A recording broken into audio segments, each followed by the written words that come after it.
This is Unrendered on IKTV. I'm Tony Regisford, and my guest is the very amiable and endearing leader of the Democratic Republican Party. She is Anesia Baptiste. Anesia, yes. Let me give you a chance to run through quickly the rest of your policies. Why I should go out to the polls and you should convince me that I mark my X next to the, what is your symbol? DRP, it's the heart. The heart. Okay. It's the heart. Heart of love and care and sacrifice for the people. Right. So let's hear you. Yes. I would like to mention two more that are very important to us here. All of them are, but one for sure, the stimulation of business and job creation. This is something that is very important to Vincentians at this point in time, especially because it is a cry, generally speaking, of the people, younger persons as well as older persons, persons who are just finishing school, finishing university, finishing college, and they're like, we can't find jobs. And we need to have an environment that stimulates business and job creation. So this is something that we'll be definitely looking into in a very serious way. Not interrupt you as such, but I'm listening to you, and I pretty much hear the same thing, you know, from the existing or the current government. Okay. They will tell you that's what they are doing, and or that's what they're trying to do. Yeah. And the main opposition party, the New Democratic Party, they're also telling me that this is what they will do. You know, they are addressing almost the identical areas that you're addressing, maybe some different strategies and so on, but they've flagged it. Okay. So, you know, I'm just saying, your focus is spot on, but why do you think you're going to do it better than the current ULP or the New Democratic Party? Okay, well, I mentioned two aspects of our job creation plan. Well, first of all, I have to say one of the other points I was going to mention is connected because it has to do with the issue of taxation. Right. And we realize that we have to address the issue of taxes because it could be it's crippling to business, crippling to precisely people with the disposable income. Yes. We don't want to kill business initiatives, but at the same time, want to try to close the gap between the haves and the have-nots, you know, and to like really Obama there. Well, the point is, however, one of the things that we have in the forefront of our minds when it comes to job creation is what we like to call investment partnership. Right. We believe that more can be done when it comes to investment. If we look at it from the point of view of partnership, it must be a scenario where, okay, you have two players. You have the foreign investor, you have the Vincentian investor or entrepreneur, okay, including the diaspora. Yes. And we want to invite trainers to provide entrepreneurship training for our Vincentian people, for the average man who's interested in a field. But what we also want to do is to try to gently guide our potential entrepreneurs and entrepreneurs into the right kind of businesses for economic growth.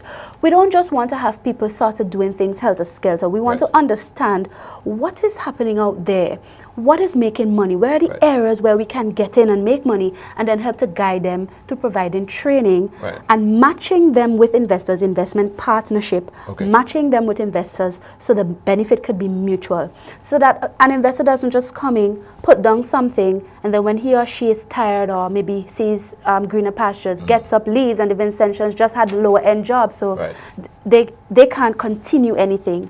The education, the know-how must remain here with our people, that they can continue and they can do the job still, even if the investor pulls so we have out to get long out of after. this we business need of to primary producers, precise, right? it has we to just be a don't want to be at the bottom partnership. of the food chain. Yes, it has to be a partnership, and we have to see more business alliances with people like Taiwan and so on. Okay, and so this is part of what would make my job creation plan different and unique. I will be stressing investment partnership. I'll be ensuring my people benefit more from investment rather than it just being seen as a case where, yeah, you provide a few low-end jobs and that's it. We want to go higher, and we want to ensure that our people benefit in terms of learning and expertise and training that they can continue even long after the investor has left or pulled out, as the case may be. Okay? As you're talking about investment, and I guess I'm creeping now into some issues of the day. Yes. The cocoa company has pulled out. Yes. Right? And I, for one, have always been a skeptic of that whole cocoa attempt at an industry, the way it was set up. And because I saw us being yet again the primary producers. Same like the bananas, we just have the farmers who plant the bananas, cut them, and the value is in the supermarkets overseas. Yes. And we receive nothing. Okay, fine, you provide jobs, but at the end of the day, we can do better than that, right? What are your thoughts on the cocoa development? Okay. I always had concerns about some of the terms of reference and agreement with respect to the Amajaro and so on. I was concerned about the 50-year period before you could review and so on. Was it 50 or 25? I think it was 25. 25 or something like that. But I saw the headline of the editorial of the Searchlight newspaper. I haven't read it as yet, but it sounded as if they read my mind, because I had expressed to my husband earlier in the week that, you know, this issue of Amajaro pulling out could be a blessing in disguise because of some of the concerns I had. And that that was the editor's headline in the Searchlight newspaper for this week. But earlier in the year, I had traveled to London for my graduation. I completed my LLB. And the people with whom I stayed, a gentleman who worked here from the French government in the 90s. And so we were having a lot of political discussion. He's into agriculture, trading edible oils and so on. And he was asking me what's going on in St. Vincent. So I told him about the cocoa and Amajaro. And he actually said to me, but Anesia, Amajaro is selling. So I said, what do you mean? And that was in March. I wasn't surprised, therefore, when I heard that, okay. But he wrote to me. I sent the news to him and I said, what do you think, you know? What is your advice? And he went into saying that, look, while the people with whom Amajaro did business may not have seen it as strategic for them to follow what Amajaro wanted to do with St. Vincent and the Grenadines, he said, my best advice would be for St. Vincent to trade and market its own cocoa instead of relying on other businesses. Yes. And add the value. This is the point. Yes, I mean, and he basically went on to actually list some of the companies. I'm looking at the email right here. Some of the companies he believes would be interested in buying any high quality cocoa that we could produce. And I was really happy for that, you know. And I think I've heard the government express similar interest. The thing but I think that that's an opportunity for us. Just this morning, I looked at a little clip, okay? Yes. It was quite hilarious, but there was a serious message in it. I looked at a little clip on YouTube where this guy went to these cocoa farmers somewhere in Africa, and he took a bar of chocolate. And these cocoa farmers, for the first time in their lives, were seeing what a bar of chocolate looked like, right? And they were tasting what the end product, or one of the end products of the cocoa that they harvested and produced for years.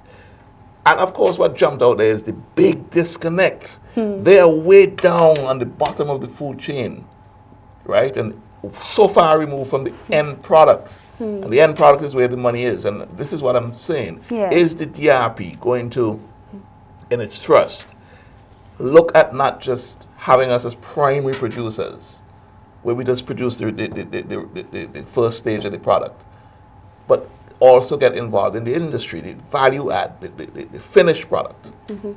I understand your question. We would definitely be interested in looking at whatever possibilities and opportunities exist, not just for cocoa, but for other foods that we have already expertise, if I should put it that way, in planting and growing, where value adding is concerned. Okay, I don't want to say exactly particular as yet what we would do, but I can say that we are looking at opportunities.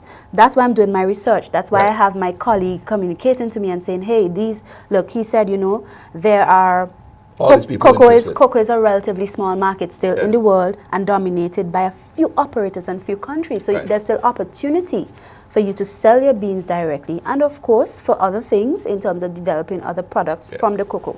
So I see that we have opportunity, and the DRP, if given an opportunity to govern, would explore the opportunities through research and so on, and we would get the best for our people. All right.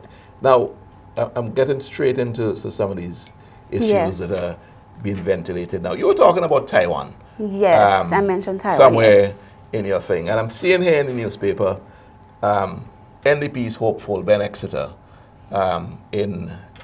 for Central Leeward is not impressed, basically, with Taiwan and what they're giving us. His questions are what are they receiving in return, and he's suspicious, right? Okay. I don't know if you're familiar with that, but I just want your opinion on that whole... I didn't read what he said. I didn't read what he said, and I wouldn't really want to comment too much on what he said when I didn't read it, but could you tell me some more about what he said? Okay. Essentially, he's suspicious about the Taiwanese giving a little and getting back a lot. This is the essence of his point, you know. They're giving us the wax apple, but they're getting all of the fishing rights, and they're pillaging and raping our seas of tuna and all of these things. I see. Basically. So they are getting more, much more than they're giving us. This is the essence of what I gather. If that is one's opinion, the question would be, whose fault is that? And I am of the view that it is dependent on government and our negotiation skills to determine what we get and what we don't get in our diplomatic relations with the varying countries with whom we have diplomatic relations. And I would always seek to get the best for Vincentians. However, let me just say something, right?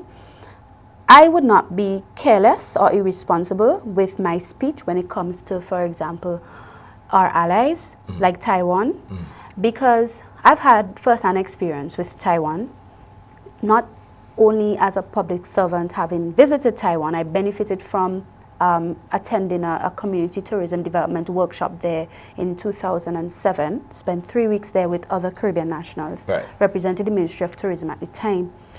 And it was a very eye-opening, informative, impressive experience for me.